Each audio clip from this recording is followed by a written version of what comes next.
Voici l'histoire de Monsieur Malpoli. Monsieur Malpoli était très impoli. Il était même extrêmement impoli. Il était malpoli avec tout le monde. Alors bien sûr, à Granville, la ville où il habitait, il n'avait pas d'amis. Pas un seul. Pauvre Monsieur Malpoli, disaient les gens. Il est bien à plaindre. Et c'était vrai. Monsieur ne se contentait pas d'être malpoli. Il était riche. Très riche. L'un des plus riches du monde et peut-être même le plus riche. Il avait la plus grande, la plus longue limousine de Granville. Il avait le plus grand, le plus vaste parc de Granville. Il avait tout en haut d'une colline la plus grande, la plus grosse maison de Granville. Il habitait là, tout seul. Pauvre Monsieur Malpoli.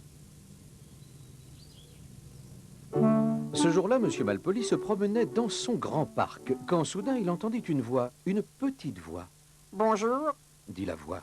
Monsieur Malpoli regarda autour de lui, et là, parmi ces milliers de fleurs, il aperçut un lutin.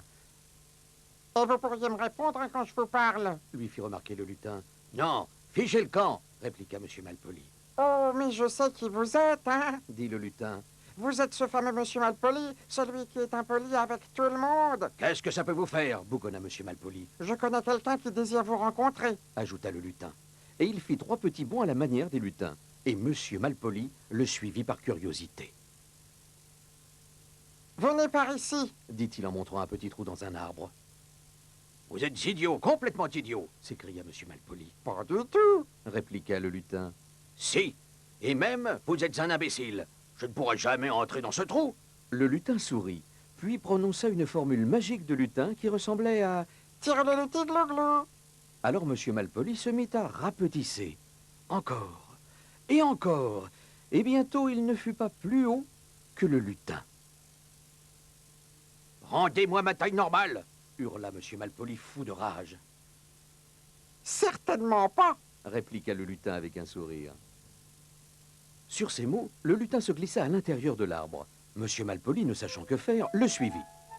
Dans le tronc, il y avait un escalier qui n'en finissait pas de descendre. Sais-tu où il menait? Au royaume des lutins. « Je veux immédiatement voir votre chef » cria Monsieur Malpoli en tapant du pied. « Ne vous inquiétez pas, vous le verrez » répondit le lutin. Il conduisit Monsieur Malpoli le long des rues du royaume des lutins jusqu'au palais. Monsieur Malpoli et le lutin franchirent les portes du palais, traversèrent une cour, s'engagèrent dans un long couloir, et enfin, après avoir passé de grandes portes d'or, pénétrèrent dans une immense pièce. Là, assis sur un trône en or, se trouvait le roi des lutins. « Votre Majesté » dit le lutin en faisant une profonde révérence. « Voici Monsieur Malpoli. »« Ah, si, c'est lui, ce monsieur impoli avec tout le monde, qui n'a aucun ami » dit le roi. « N'importe quoi » s'exclama Monsieur Malpoli. Je vois que ce que l'on dit est vrai, continua le roi. Vous semblez vous donner beaucoup d'importance. Cependant, je vais vous permettre de retrouver votre taille normale. Mais lorsque vous serez de retour à Granville, si vous vous montrez de nouveau malpoli, vous redeviendrez aussi petit qu'à présent. C'est clair? Le lutin et Monsieur Malpoli retraversèrent le royaume des lutins, remontèrent le même escalier et sortirent de l'arbre par le même petit trou. Le lutin murmura quelque chose qui ressemblait à... c'est-à-dire... à l'envers. N'oubliez pas les paroles du roi, lui rappela le lutin. Sans même lui dire au revoir, Monsieur Malpoli regagna sa maison.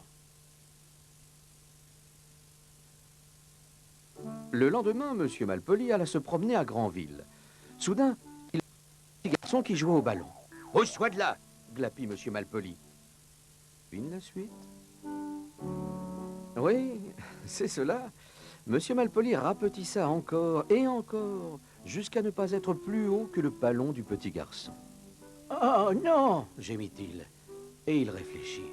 Je suis désolé, s'il te plaît, pourrais-tu me laisser passer? Aussitôt, Monsieur Malpoli retrouva sa taille normale. Le petit garçon s'écarta et Monsieur Malpoli continua son chemin. Monsieur Malpoli croisa une vieille dame chargée d'un lourd panier à provisions. S'il vous plaît, pourriez-vous m'indiquer l'heure? Demanda-t-elle. Non, répondit Monsieur Malpoli. Tu devines la suite, n'est-ce pas? Oui, c'est cela. Monsieur Malpoli rapetissa encore et encore. Il devint si petit qu'il aurait pu tenir dans le panier de la vieille dame.